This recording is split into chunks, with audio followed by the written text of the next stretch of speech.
ని అంతం చేసే లక్ష్యంతో ఇజ్రాయెల్ రక్షణ దళాలు నిర్వహిస్తున్న ఆపరేషన్స్ లో భారీ టనెల్ బయటపడింది. గాజా భూమి కింద మరో గాజా నగరాన్ని హమాస్ నిర్మించుకుంది. 7 కిలోమీటర్ల పొడవు, 25 మీటర్ల లోతు, ఏకంగా 80 గదులు, western toilet, style flooring, command rooms, ఆయుధ నిల్వలు, ఇలా హమాస్ నిర్మించిన అతిపెద్ద భూగర్భ బంకర్ నెట్వర్క్ ని ఐడిఎఫ్ గుర్తించింది. కాల్పుల విరమణను ఉల్లంఘిస్తూ ఇజ్రాయెల్ దాడులు కొనసాగిస్తున్న సమయంలోనే ఈ టనెల్ బయటపడడం ఇప్పుడు సంచలనంగా మారింది.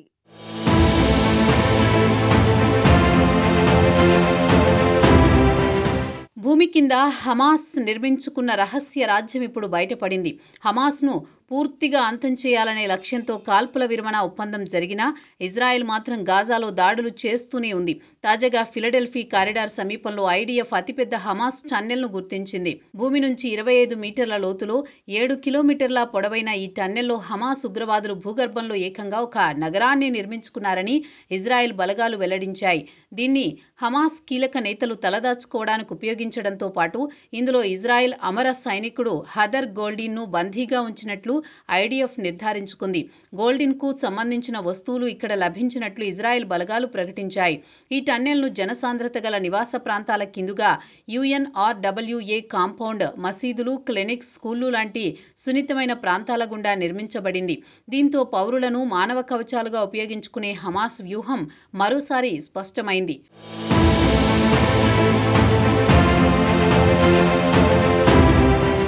ఇజ్రాయెల్ దళాలు సొరంగంలో లోపలికి వెళ్లి పరిశీలించినప్పుడు ఇక్కడ క్లిష్టమైన నిర్మాణం చూసి ఆశ్చర్యపోయాయి. ఇది కేవలం దారి కాదు, పూర్తిస్థాయి భూగర్భ నివాసం అని తెలిపాయి. సొరంగంలో దాక్కోవడానికి వీలుగా సుమారు 80 గదులు నిర్మించారు. వెస్టర్న్ టాయిలెట్లతో కూడిన బాత్రూంలు, దీర్ఘకాలికంగా నివాసం ఉండడానికి వీలుగా సౌకర్యాలు ఉన్నాయి. హమాస్ కార్యకలాపాలను పర్యవేక్షించడానికి కమాండ్ కంట్రోల్ రూమ్లను కూడా ఇజ్రాయెల్ దళాలు గుర్తించాయి. అంతేకాక ఈ టన్నెల్లో భారీగా ఆయుధాలు, పేలుడు పదార్థాలు నిల్వ ఉంచినట్లు గుర్తించారు. సొరంగం గోడలను అత్యంత అందంగా, పటిష్టంగా నిర్మించారు. వాటి నిర్మాణానికి ప్రత్యేకంగా టైల్స్ ను ఉపయోగించారు. ఈ సొరంగాన్ని రఫా బ్రిగేడ్ కమాండర్ మహ్మద్ షబానే సహా హమాస్ సీనియర్ కమాండర్లు ఉపయోగించినట్లు ఐడిఎఫ్ బలగాలు ధృవీకరించాయి. యహలోమ్ యూనిట్, షయ్యేటెట్ 13 వంటి ప్రత్యేక బలగాలు కలిసి ఈ ఆపరేషన్ను విజయవంతంగా నిర్వహించాయి. ఈ ఆపరేషన్ తర్వాత ఆ భారీ సొరంగాన్ని పూర్తిగా నాశనం చేసినట్లు ఐడిఎఫ్ ప్రకటించింది.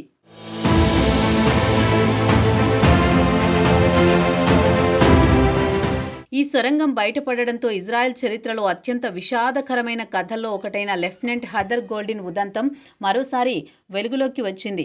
హదర్ గోల్డిన్ ఇజ్రాయెల్ రక్షణ దళాల లెఫ్టినెంట్. ఆయన 2014 గాజా యుద్ధంలో ఆపరేషన్ ప్రొటెక్టివ్ ఎడ్జ్లో పాల్గొన్నారు.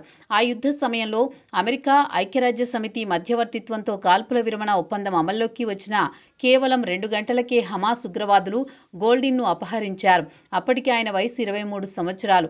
తాజాగా బయటపడ్డ ఈ సొరంగంలోని ఆయన్ని బందీగా ఉంచినట్లు ఐడిఎఫ్ ధృవీకరించింది. ఉగ్రవాదులు గోల్డిన్ను అపహరించిన తర్వాత సొరంగాన్ని నిర్వీర్యం చేయడానికి ప్రయత్నిస్తున్నప్పుడు ఆయన హతమైనట్లు హమాస్ ప్రకటించింది. కానీ ఎప్పుడు అనేది మాత్రం స్పష్టత ఇవ్వలేదు. ఆ తర్వాత ఆయన మృతదేహాన్ని గాజాలోనే ఉంచారు. గోల్డిన్ తల్లిదండ్రులు సింహా గోల్డిన్, డాక్టర్ లియా గోల్డిన్ దంపతులు తమ కుమారుడి మృతదేహం కోసం 11 ఏళ్ల పాటు నిరంతరంగా పోరాటం చేశారు. చివరకు ఈ ఏడాది నవంబర్ 9న ఆయన మృతదేహం అవశేషాలు ఇజ్రాయెల్కు తిరిగి చేరాయి. నవంబర్ 11న క్వార్ సాబా సైనిక సమాధి స్థలంలో ఆయనకు అంత్యక్రియలు నిర్వహించారు.